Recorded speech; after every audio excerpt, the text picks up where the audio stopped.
the subject of my talk is the concept of sexuality in Islam, but I will start with a tough argument. I will by saying that if we want to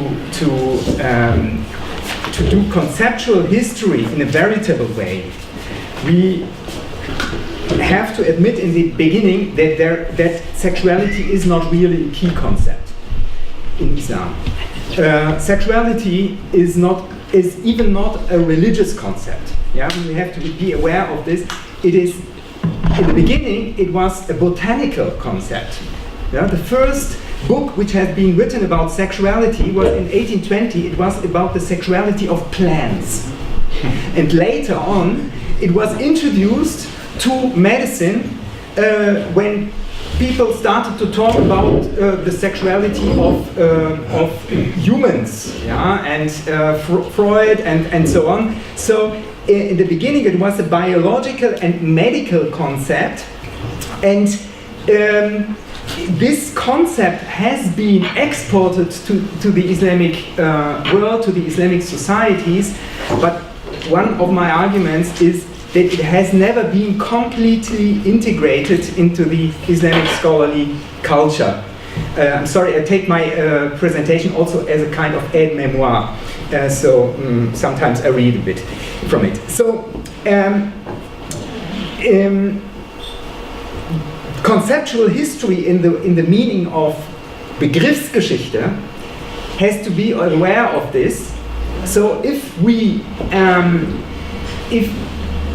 want to trace the history of sexuality in the Islamic world, it would not be really conceptual history, but rather a history of sexuality avant la lettre, which means I will speak about norms and ideas which today would be classified as pertaining to sexuality, and such issues were dealt with in Islamic discourse under other headings. Yeah? For instance, nikah, tahara, al-bāh are the most important headings, categories under which sexual issues were discussed. And so it means also that I do not use here sexuality as an emic category, but rather as a framework of inquiry, which means my question is, how did Islamic norms and ideas pertaining to sexuality develop in the course of time? Sorry for the orthographical mistake. But we have to be aware as well that the thematic field of sexuality is very, very huge. It comprises so many different questions. Yeah, I give here an array of a selection of concepts which are discussed, which are addressed in the field of sexuality: abstinence, anal intercourse, circumcision, contraception, desire, femininity, gay rights, heteronormativity, homosexuality, intersexuals, intimacy, LGBT, marriage, masculinity, masturbation, oral sex, orgasm, pleasure, pornography, prostitution, queer theory, rape, sexual harassment, virginity. We could expand, or we could find many other terms which could be added to this list. So it is impossible to give in 30 minutes or 40 minutes a history, to offer a history of all these concepts. I can go without simplifications and idealizations, but I will try my best in tracing this history, and I will trace the history of sexuality in 10 stations, yeah, within 10 periods. And the first period, or the first window which I will open, are the pre-Islamic elements which have entered Islamic sexual ethics So they have not been founded or instituted by Islam, but they have been integrated. So what falls into this category, for instance, is the two types of marriage which were already existing in pre-Islamic society, which has been very well described already by William Robertson Smith. There were two types of marriage: viri local and uxori local marriage. Viri local, where the wife, the woman, is kidnapped or is bought and changes into the household of her husband and is subordinated to him and becomes a propriety of him. Some of his propriety.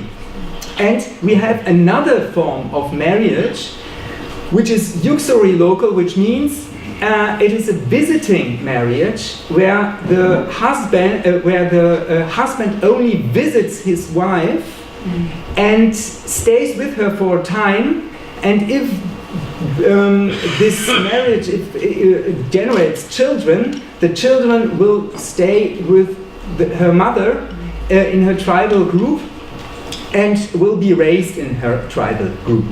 And William Robertson Smith says that the uxori local type of marriage has been continued, has entered Islam, but only as a minoritarian type of marriage. It is the muta marriage. Muta means pleasure marriage, which is a temporary marriage and which has been continued in the Shi'i tradition.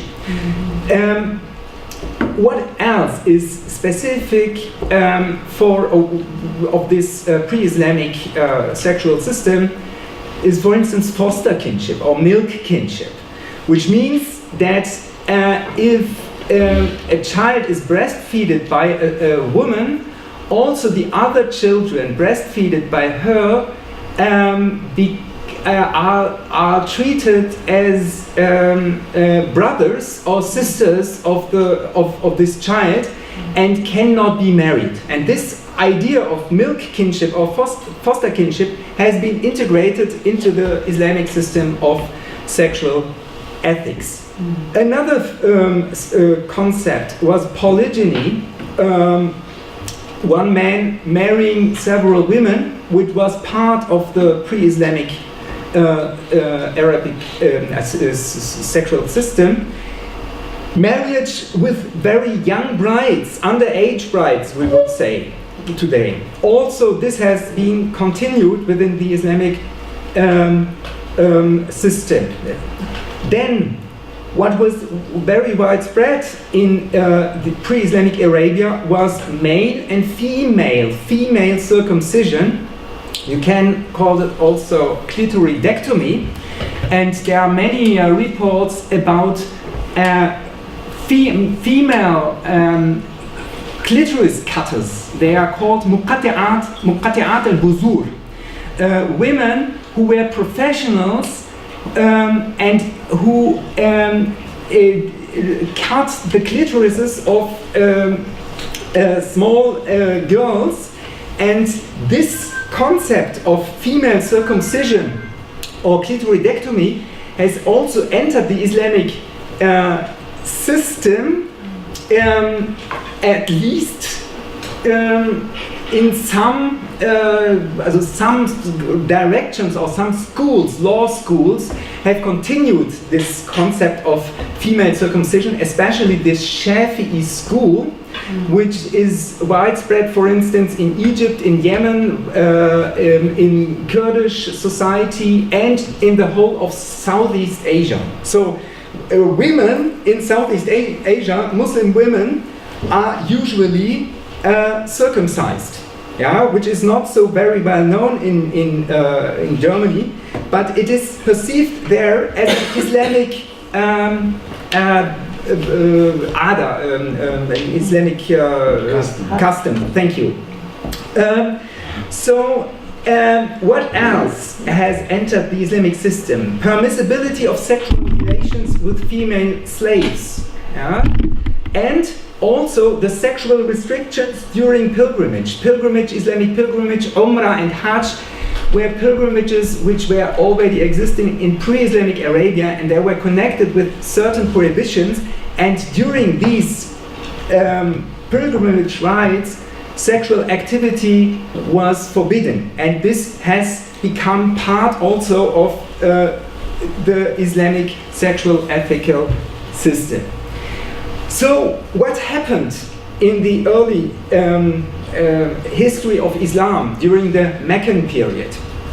Well, there is something which is very important for the Islamic ideas about paradise, the idea of the Hur al-Ain, female beings, beautiful female beings waiting for the believers in the eternal garden.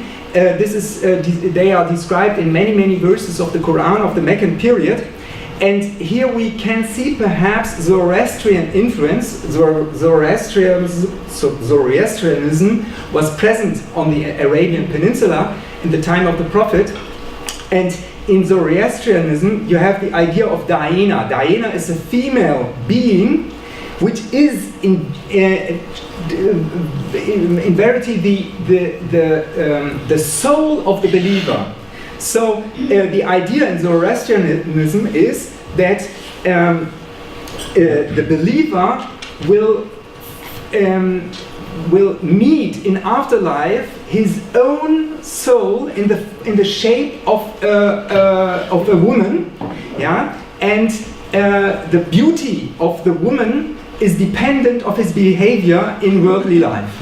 And this idea has entered the descriptions of paradise, but in a modified way. Then there is the idea that the love and kindness between early spouses is a sign of God. This is described in Surah 30:21. What else happened during the Meccan period?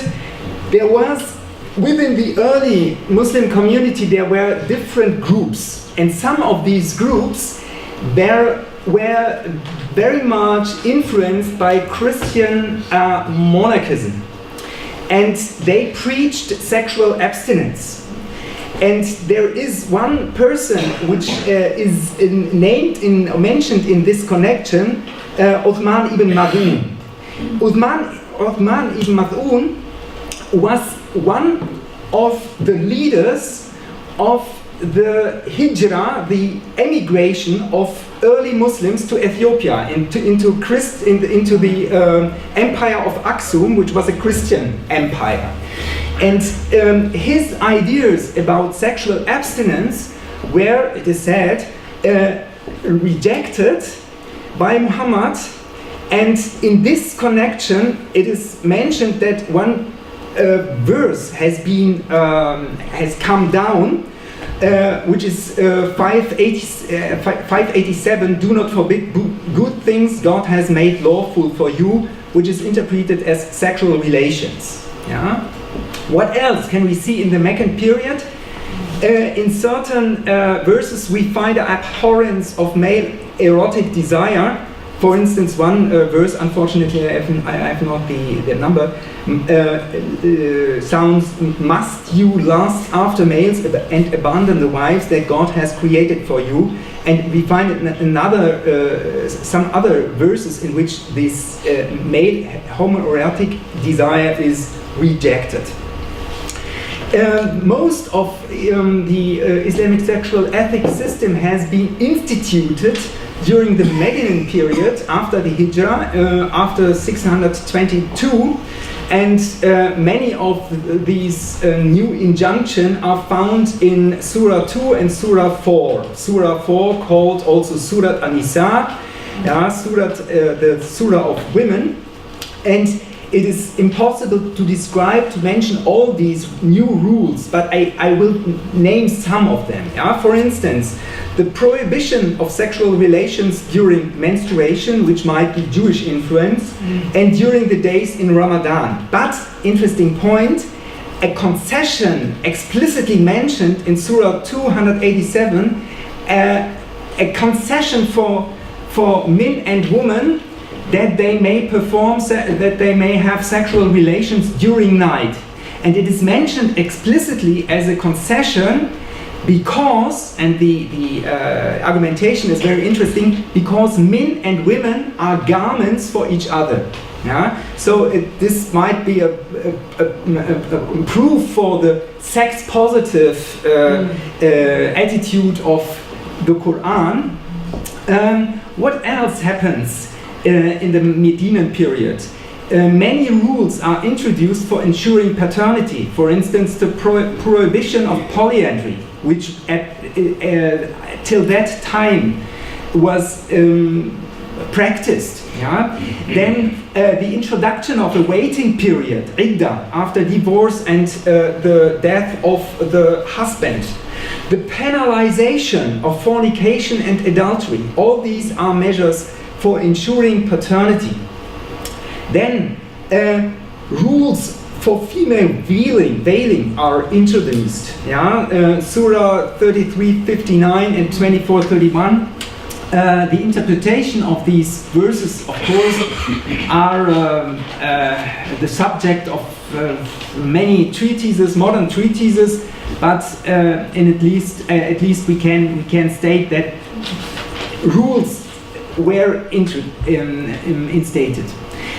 Then a system of asymmetric endogamy was instituted in the way that Muslim men were allowed to marry Jewish and Christian women, whereas the other way around it was not allowed.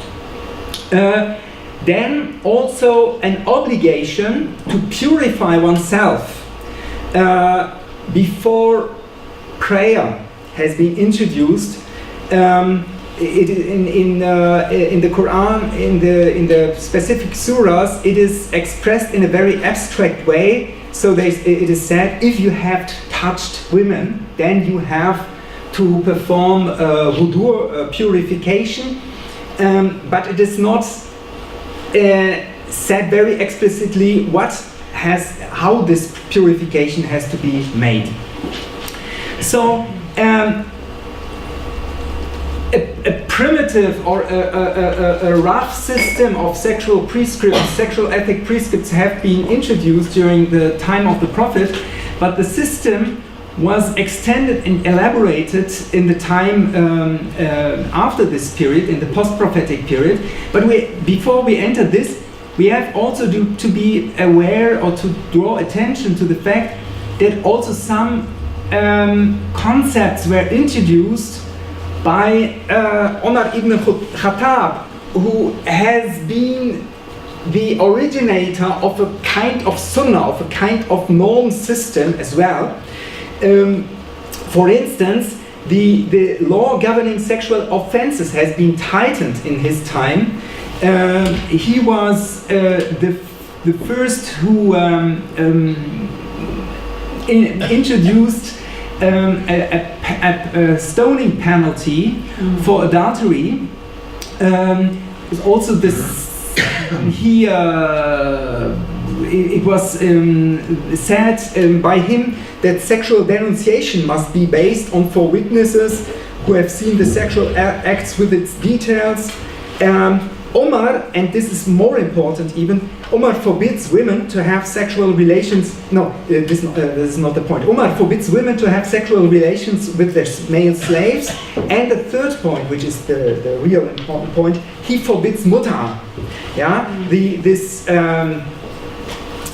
temporary marriage,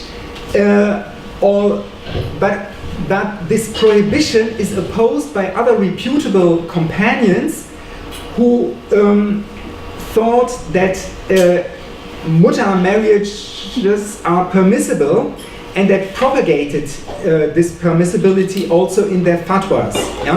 At that time, companions started to give fatwas, to give legal opinions, to give opinions on sexual issues, and muta was one of the controversial points at that time, whether it's allowed or not. So Umar was not able to enforce this this prohibition of muta because of the opposition of the Sahaba, of the companions who gave their fatwas. A real elaboration of sexual ethics happened a bit later in the emerging discipline of fiqh. Fiqh is Islamic jurisprudence, and it is a legal discipline. But it is not only concerned with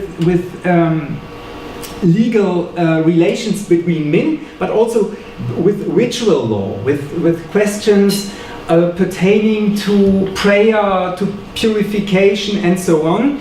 And in the 50 years, or in the 100 years after the death of the Prophet, different local schools emerged: Kufa, Medina, Syria, and there were several authorities who gave their fatwas and who developed a system of a legal system, but also a system of ritual laws, marriage laws, and many differentiations have been introduced which are not mentioned in the Quran. For instance, the differentiation between smaller and greater impurity, hadath and janaba. Janaba is caused by sexual acts, for instance, ejaculation or penetration, but also menstruation.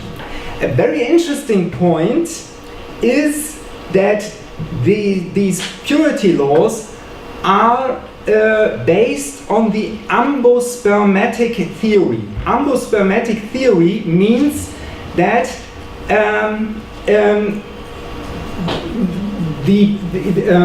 that it is not only man who has an ejaculation, but also women. The idea, which was adopted by ancient medical theories, is that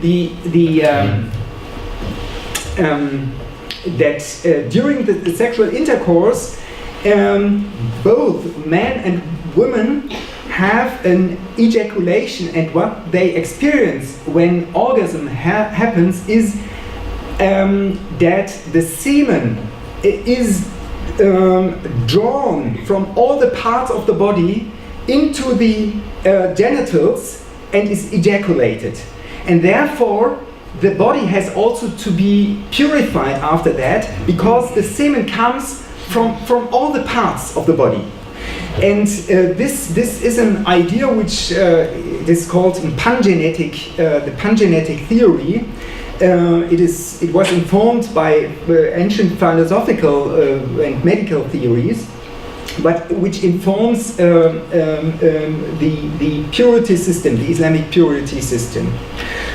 New categories have also been introduced to criminal law. For instance, the category of ihsan, the differentiation between the muhsan and the non-muhsan. A muhsan is a married, free Muslim, and if he commits adultery, he has to be stoned. Whereas the non-muhsan, for instance, a slave or a Christian or a non-married person, has only to be flogged in case of zina. By this, the differentiation between adultery and fornication in Roman law has been imitated. What happens also at that time is a criminalization of liwat, of male homosexual acts.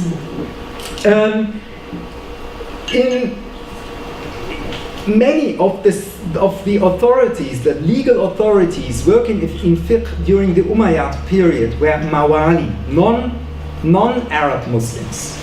So they brought in their ideas about body and sexuality, and most of these non-Arab Muslims were not circumcised, and also the women of these groups were not circumcised.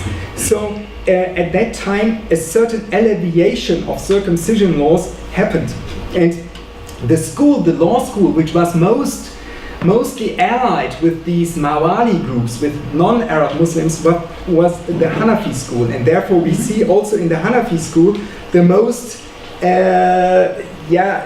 alleviated form of circumcision laws. They say it's not an obligation; it's only sunnah. Yeah, it is good if you are circumcised, but it is not wajib. It's not fard.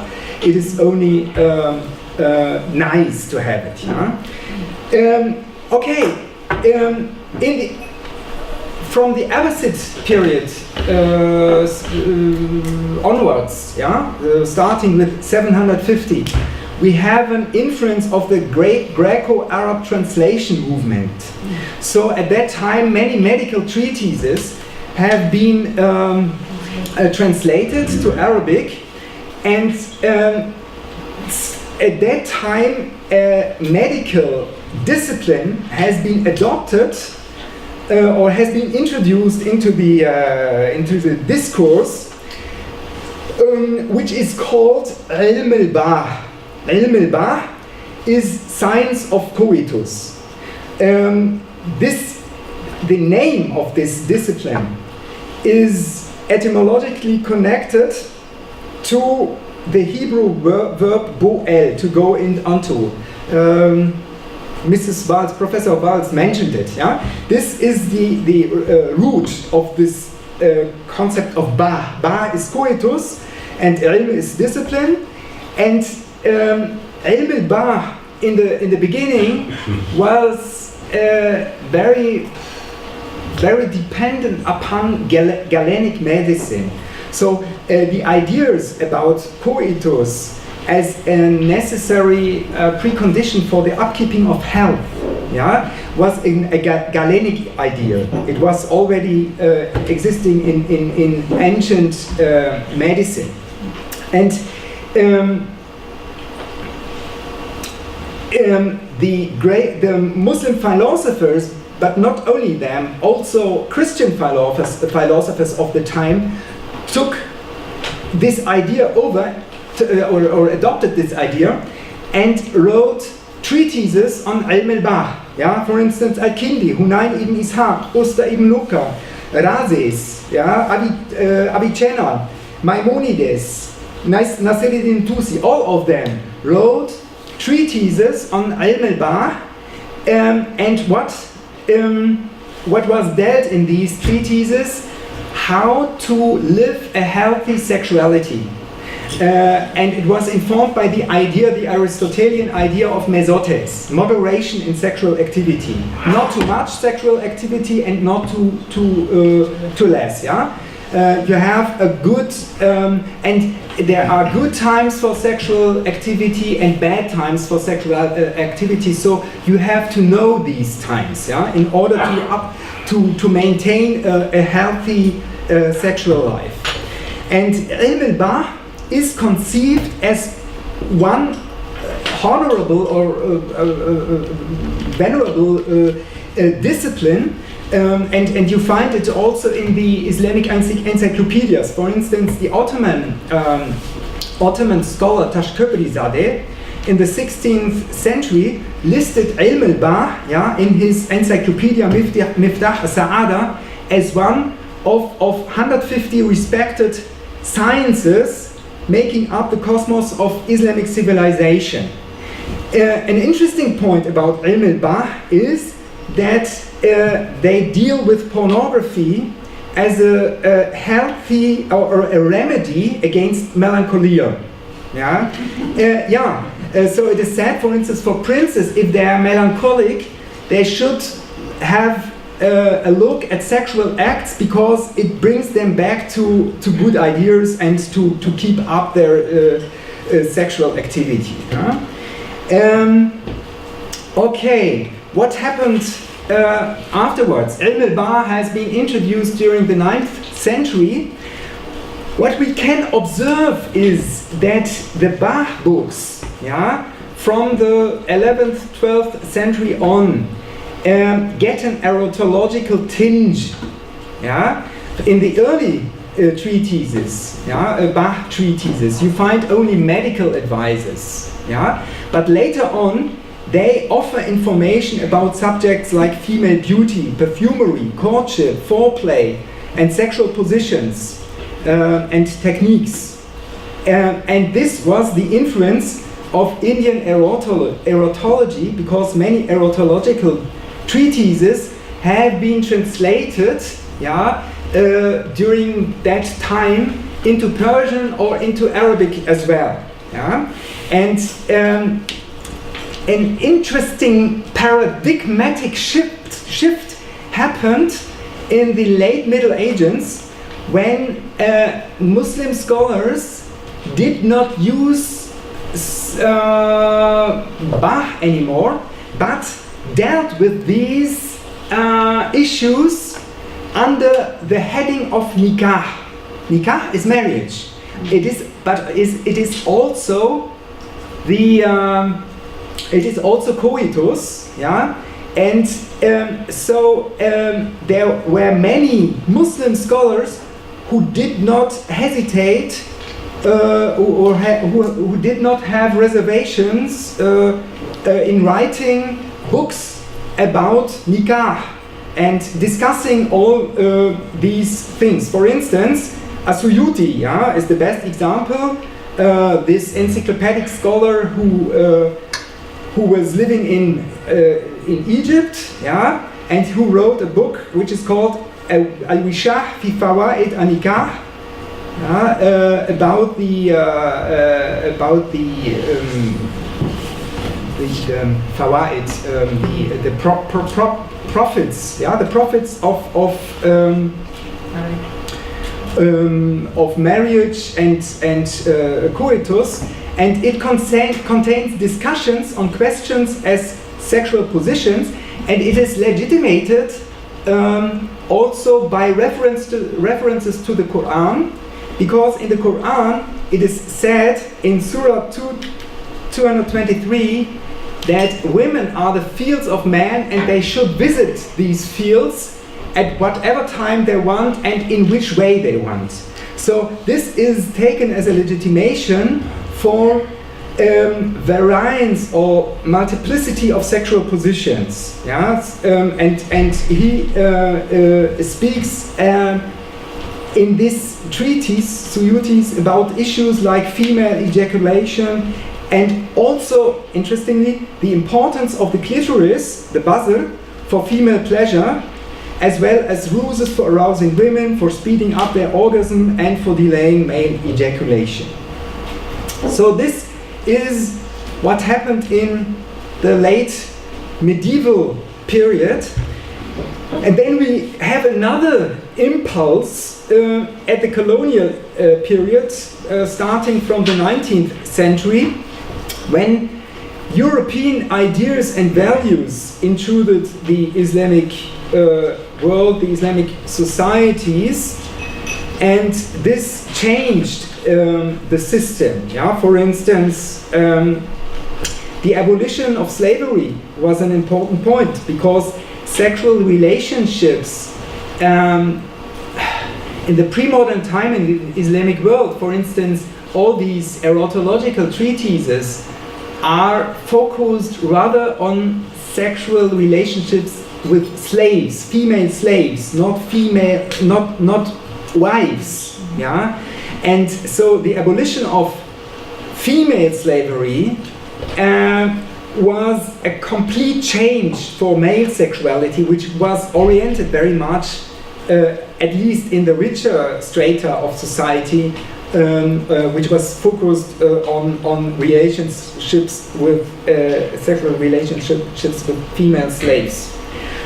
What else happened? Prohibition of child marriages, legal restriction or prohibition of polygamy, legal initiatives of giving women equality in marriage and divorce law. Yeah, all this was introduced in the colonial period, and beginning with the 20th century, also a resentment of veiling, of the veiling obligation. In the 1920s, a whole discourse, a full-fledged discourse emerged about the question of veiling, and some feminists, like Nazira Zainuddin, for instance, in Lebanon, wrote a book in which she tried to prove that veiling is not part of the Islamic system. There is no obligation of veiling. Yeah, her book Al-Hijab wa Sufur was very fundamental, but very seminal, and it had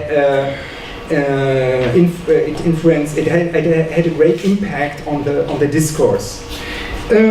What else happened? Decriminalization of zina. Yeah, zina, the word for sexual relationships outside marriage.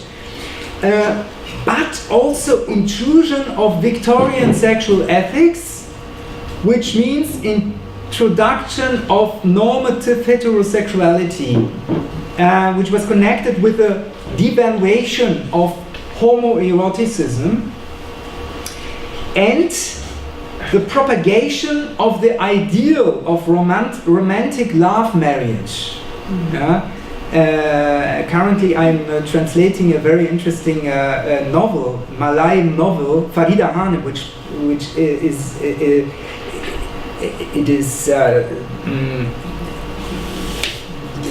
described, Farida Hanem is the ideal of the new woman. It's an Islamic novel which depicts the milieu of the Islamic reformists of Muhammad Abduh, and this Farida Hanem novel tries to introduce a new concept of female education to the Malay world, to the Malay Muslim world, and it portrays a new kind of woman. But interestingly, it is also an erotic novel. Yeah? So eroticism might be connected with this ideal of romantic love marriage, and also with these Islamic reform ideas. Okay, so now we are turning to the 1980s. In the 1980s, the idea of sexual autonomy emerged. And was also exported to the Islamic societies. So what was connected with this idea of sexual autonomy? That everybody has the right to determine his sexual identity, and also to live an autonomous sexual life, not to be harassed sexually. All these are ideas connected with the concept of sexual autonomy. And at that time, I would say, beginning with the 1990s, Muslim LGBT groups emerged. Firstly in the Western countries, but then also in some Islamic countries, and there were some Muslim intellectuals started to propagate these LGBT ideas. One example is Parviz Sharma's movie A Jihad for Love, in which he follows several gay Muslims in different parts of the Islamic world, Iran, India, Turkey, and so on, and describes what are the difficulties they are facing in their milieus.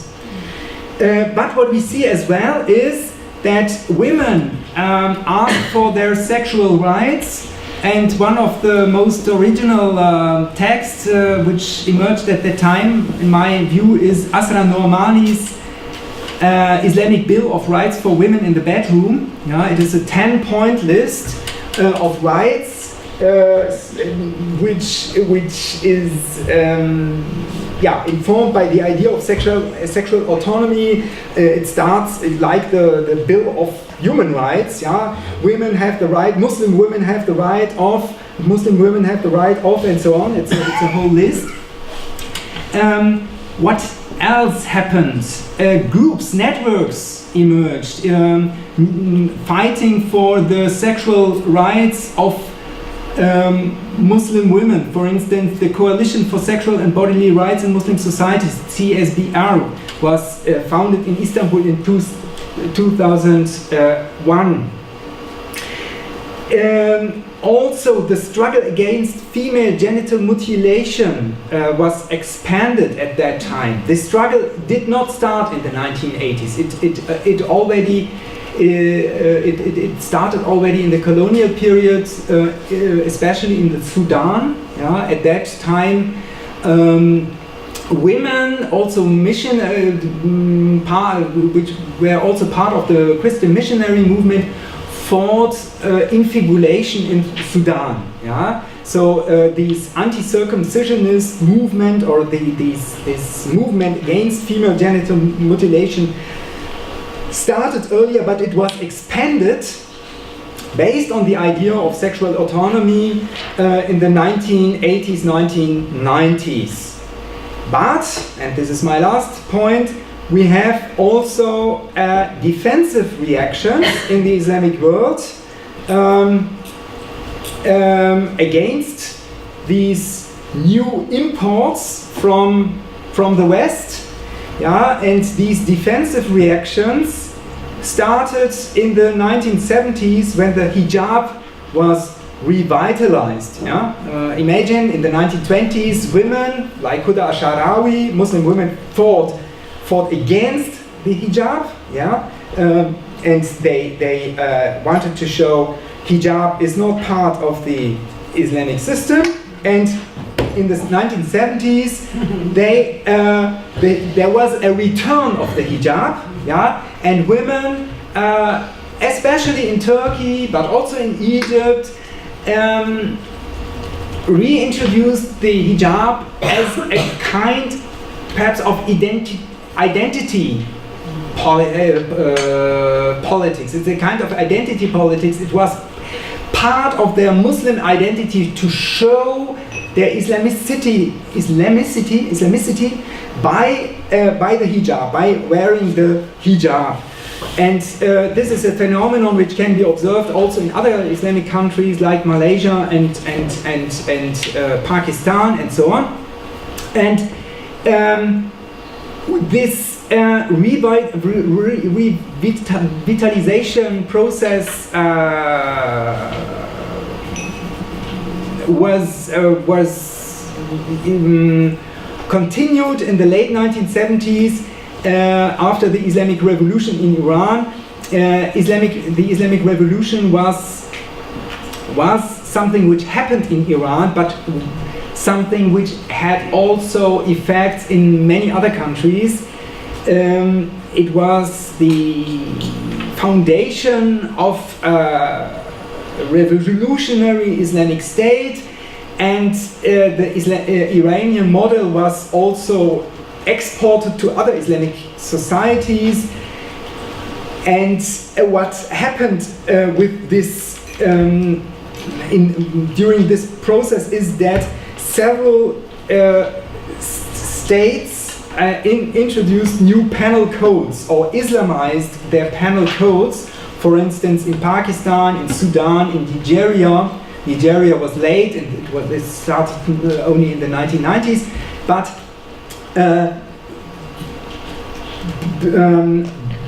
by introducing these penal codes, or with the reintroduction or with the Islamization of these penal codes, the old penalties for zina returned. The idea that zina has to be punished by stoning or flogging. In Iran, in the Islamic Republic of Iran, also gender segregation became reintroduced. It was with a clear anti-Western direction, or with a clear anti-Western outlook.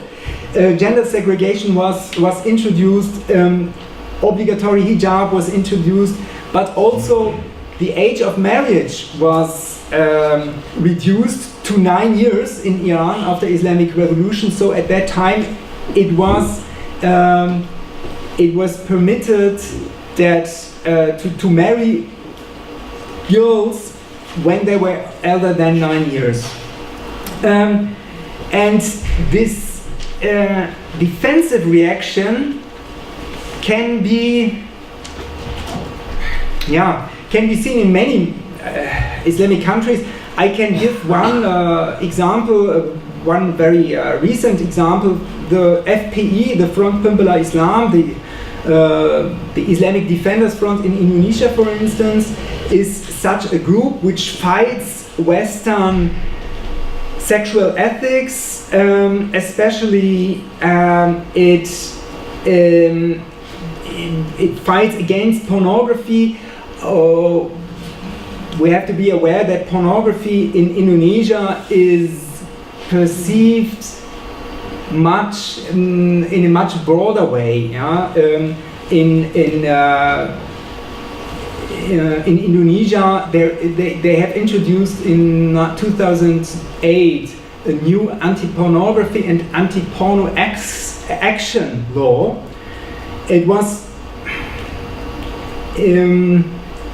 the FPI who urged for introducing this law, but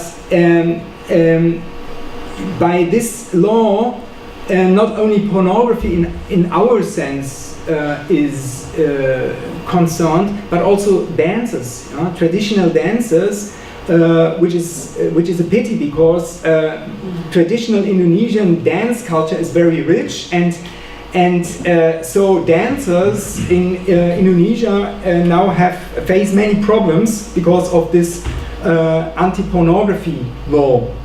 FPI, the Islamic Defenders Front, also fights LGBT groups, and interestingly, it urges for the permission of female circumcision and for underage marriage and for polygamy. Yeah? They say these are constituents of Islamic sexual ethics, so we have to defend these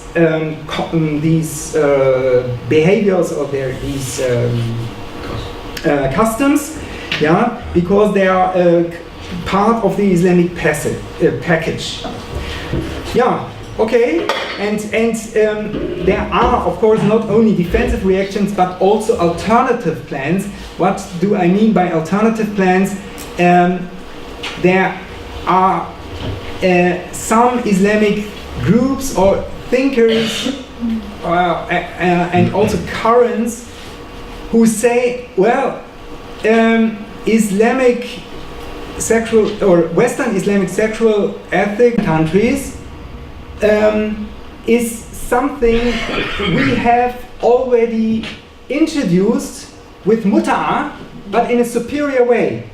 Yeah? So the Islamic Republic also propagated mut'a marriage and presented it as a better alternative to Western free love.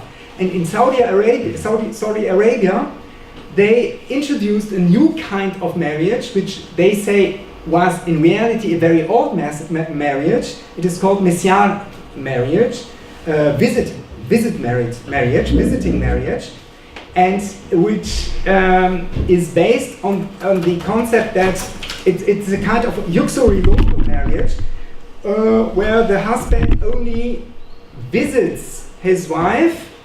And it is a kind of marriage of lower commitment. It is not so much based on the idea of a lifelong relationship, but also only like a concubinage, a form of marriage of lower commitment. And they present it also as an alternative to mut'a marriage. Okay, so this is the end of my presentation. I try to do, it's a to give an overview on the development, on the historical development of this field. Thank you for your attention.